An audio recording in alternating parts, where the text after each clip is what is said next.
Salut les amoureux du ballon rond, on commence cette revue de presse en France avec le Paris Saint-Germain qui fait encore les gros titres après sa deuxième défaite de la saison contre le Stade Rennais dimanche soir. Dans ses pages intérieures, le journal Le Parisien explique comment Christophe Galtier compte remettre Paris à l'endroit. Et selon le quotidien, l'entraîneur du club de la capitale n'est pas surpris par la situation de son équipe après la Coupe du Monde et surtout, il se donne 15 jours pour remobiliser ses joueurs. Le constat est quasiment le même dans les pages intérieures de l'équipe qui estime que Paris a un puzzle à reconstruire.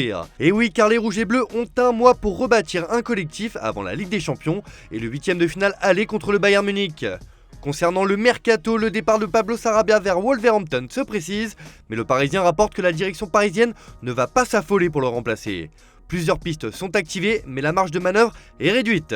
On file en Angleterre où les heures sont compliquées pour Jürgen Klopp qui n'a jamais connu autant de turbulences depuis qu'il est sur le banc de Liverpool. Les Reds se sont encore inclinés et largement ce week-end contre Brighton 3-0 et leur début de saison est catastrophique avec une décevante 9e place en Première Ligue. Mais Jürgen Klopp ne lâchera rien et comme le placard le Daily Mirror ce matin qui reprend les déclarations de l'Allemand, vous partez, je reste, car le coach veut faire un grand ménage au sein de son effectif l'été prochain et surtout il a assuré qu'il ne partirait pas à moins qu'on le lui demande. Une déclaration choc qui fait aussi la une de The Guardian qui rapporte que Klopp s'attend à ce que son équipe de Liverpool soit brisée cet été. Les Reds sont prévenus, ils doivent relever la tête sinon ça sera la grande braderie lors du prochain mercato estival.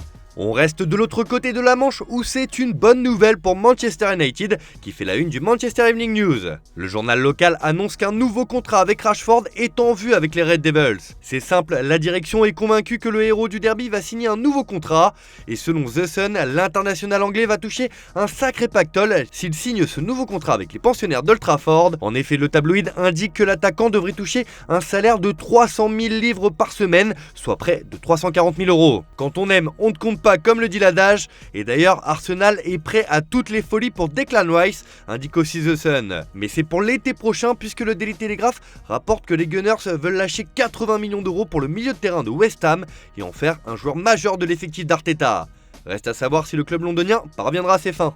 Allez, on prend la direction de l'Espagne et particulièrement de la Catalogne qui n'en revient toujours pas de la prestation XXL de Gavi lors de la finale de la Supercoupe d'Espagne et la belle victoire contre le Real Madrid. Le journal Sport n'y va pas par 4 chemins et placarde carrément que Gavi est géant, rien que ça.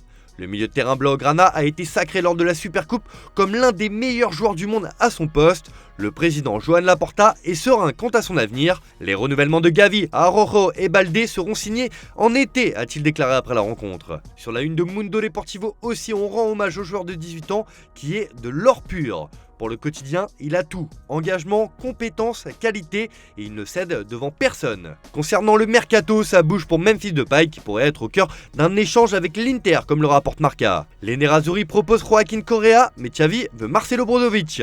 Affaire à suivre.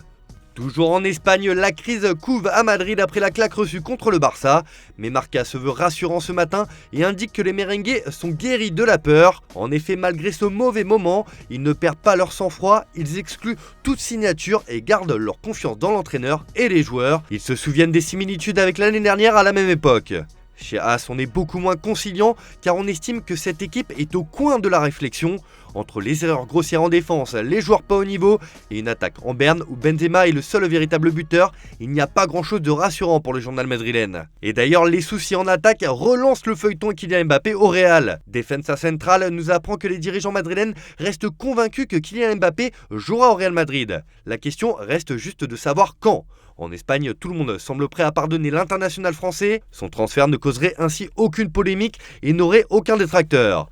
C'était une des conditions majeures mises par Florentino Pérez pour repasser à l'attaque à l'avenir. Surtout, le président madrilène est conscient que le Real Madrid a besoin d'un galactique l'été prochain. Et là encore, Kylian Mbappé est le meilleur profil pour endosser ce rôle. On termine ce tour de la presse en Italie où la finale de la Coppa Italia va nous offrir un superbe derby entre l'Inter et l'AC Milan. Pour la Gazzetta dello Sport, c'est la Coppa de la vérité. Le derby en Arabie Saoudite peut redonner de l'énergie sur tous les fronts. Pioli convoque ses fidèles et compte sur Tonali. Inzaghi, lui, veut de l'intensité en attaque et harangue Skriniar et Darmian pour mettre en cage Leao. Pour le Corriere dello Sport, ce match ressemble au football du pétrodollar. L'investissement milliardaire de l'Arabie Saoudite avant le mondial 2030 devient la terre promise, tacle le journal. Mais cette rencontre entre les deux meilleurs ennemis d'Italie s'annonce passionnante. Voilà, c'est tout pour aujourd'hui. Bonne journée à tous, merci de votre fidélité. On se retrouve en fin d'après-midi pour le JT Foot Mercato.